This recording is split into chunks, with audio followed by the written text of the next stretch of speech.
Well, good morning, real estate fans. Alice Lema here, broker John L. Scott in beautiful Southern Oregon with another edition of the weekly podcast.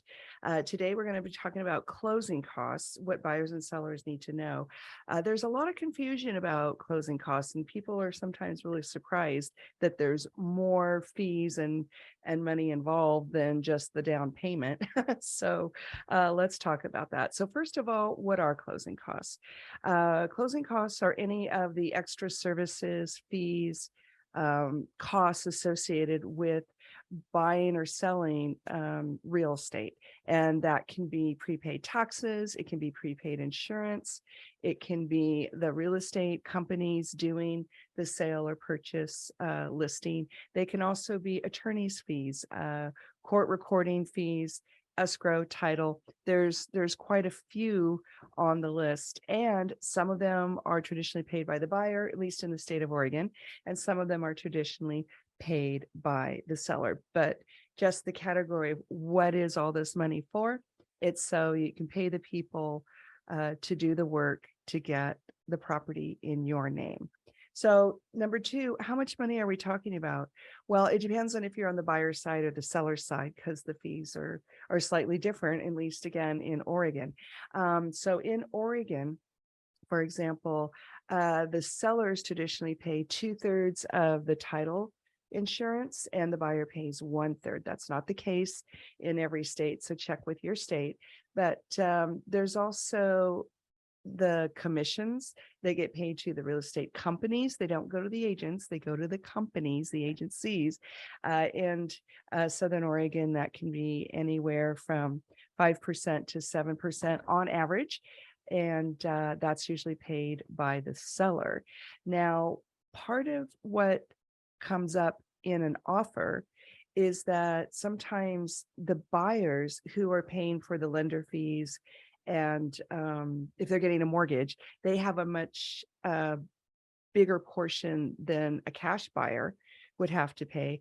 And so their fees can be 3% of the purchase. So on a $300,000 house, for example, the buyer might have to do a down payment and another $6,000 to $9,000 to cover their closing costs. That's a big surprise to a lot of people, including sellers. And sellers, here's why you need to listen up, because when buyers are coming to buy your property, they don't just have to have the down payment, they have to have all this extra money. So don't be surprised in certain markets if the buyers start asking for the seller to cut into their equity and help credit some of the buyer's closing costs. So what that'll look like in a contract is seller will contribute up to 3% of purchase price, up to 1.5% of purchase price towards the buyer's prepaid expenses, cost. Sometimes they're using it to buy down points. So that's what that whole closing cost negotiation looks like. Now for sellers, that can be quite a bit of money because they're paying the commission for the agencies. Now in Oregon, the seller pays both of the parties' agents, and the agents represent one party. So I know it's not like that in every state, but in Oregon, that's what it's like. So when we have a negotiation for an offer, you're going to have to know ahead of time how much money you have, whether you're a buyer or a seller. So if you're selling, then you want to ask the title company perhaps early on before you get an offer, kind of what your list of expenses look like, ballpark, if you get an offer at a certain price. On the buyers, your lender or again, the title company can possibly run a buyer's net estimate of what the fees are going to look like. But if you're getting a mortgage, it's going to come from the lender.